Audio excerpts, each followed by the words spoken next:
So welcome to Ashok academy.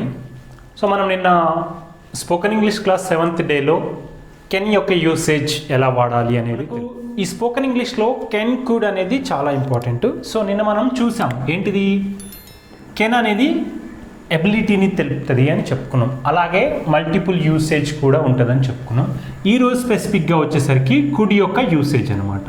Okay, జనరల్గా కెన్కి past form అనేది could అనేది ఉంటుంది. సో నువ్వు క్రికెట్ ఆడుతావా అంటే నేనేం చెప్తాను, ఎస్ నేను క్రికెట్ ఆడగలను అని చెప్తావు. నువ్వు ఈ పరీక్ష గలవా అంటే ఎస్ నేను ఈ పరీక్ష రాయగలను అని చెప్తాం.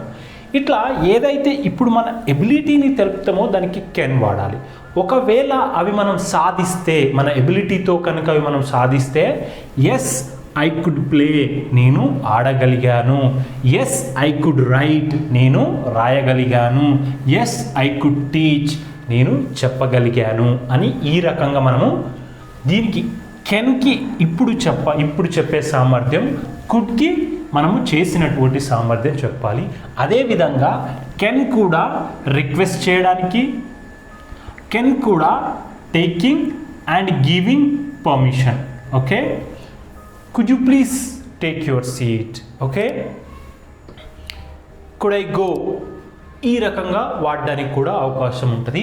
సో జనరల్గా మనం వాడేది ఏంటంటే పాస్ట్ ఎబిలిటీని మనం ఒకసారి సెంటెన్స్ వాడదాము. సో ఇక్కడ ఐ నేను, వి మేము, యు దే వారు, హీ అతడు, షీ ఆమె, ఇట్ అది, అశోక్, ఇలా ఏది వచ్చినా సరే కెన్ ప్లస్ V1 వస్తుంది. ఇక్కడ చూడండి, సారీ కుడ్ ప్లస్ V1 వస్తుంది.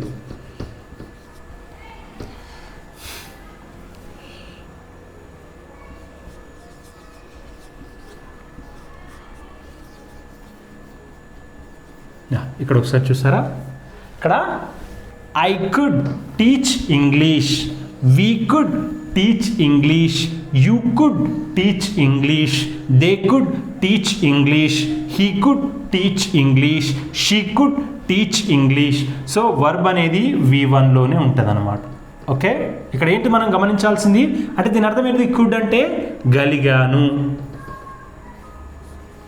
నేను చేయగలిగాను, నేను రాయగలిగాను, నేను మాట్లాడగలిగాను, ఈ రకంగా తెలిపే వాటికి మనము కుడ్ అనేది వాడతాం అన్నమాట. సో ఇది ఇప్పుడు మనము ప్రతిదానికి 4 రకాల సెంటెన్స్ను తెలుసుకోవాలన్నమాట. అవి ఏ రకంగా రాస్తే మనకు ఈజీగా ఉంటుందో ఒకసారి చూడండి. సేమ్ ప్రతిదానికి క్వశ్చన్ చేయడము తెలవాలి, ప్రతిదానికి నెగిటివ్ తెలవాలి, ప్రతిదానికి నెగిటివ్ క్వశ్చన్ తెలవాలి. సో ఆ సెంటెన్స్ అనేవి ఒకసారి చూద్దాం, చూడండి.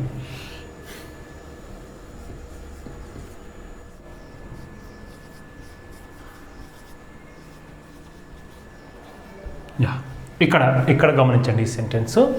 He could drive the car, అతను కారు నడపగలిగాడు. మనం అడిగినాం అనమాట, రే అతను కారు నడపగలడా అని. మనము ఒకరిని మన ఫ్రెండ్స్ని అడిగారు, కారు ఇచ్చి పంపించినావు, అతను కారు నడపగలడా.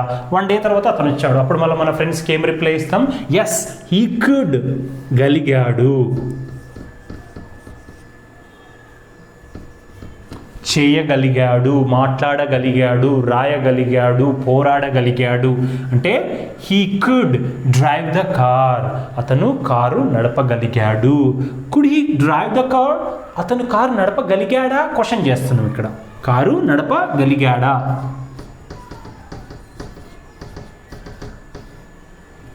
గలిగాడా. ఇక్కడేమో అతను కారు నడపగలిగాడు, ఇక్కడేమో అతను కారు నడపగలిగాడా. నెక్స్ట్ ఇంకోసారి చూసుకున్నట్టయితే లేదు, నడపలేదు, సరిగ్గా నడపలేకపోయాడు, అప్పుడేమంటాం he could not drive the car, లేదా హీ కుడింట్.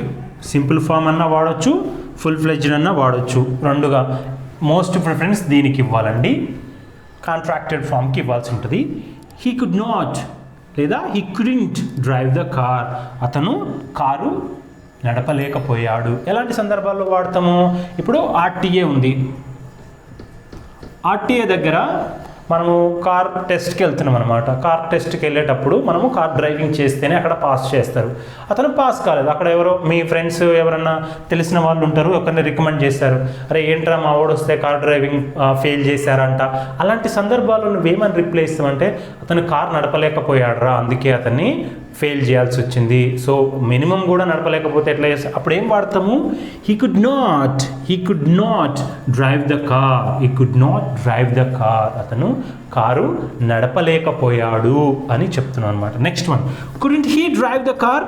అతను కారు నడపలేకపోయాడా? కారు నడపలేకపోయాడా? నెగిటివ్లో క్వశ్చన్.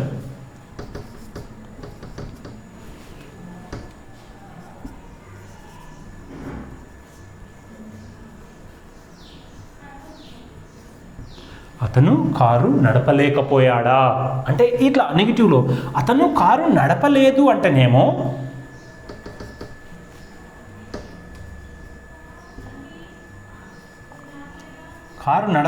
అంటేనేమో ఇక్కడ కుడ్ నాట్కి బదులు డిడ్ నాట్ వస్తుంది. Okay, did he drive the car? నడపలేదా?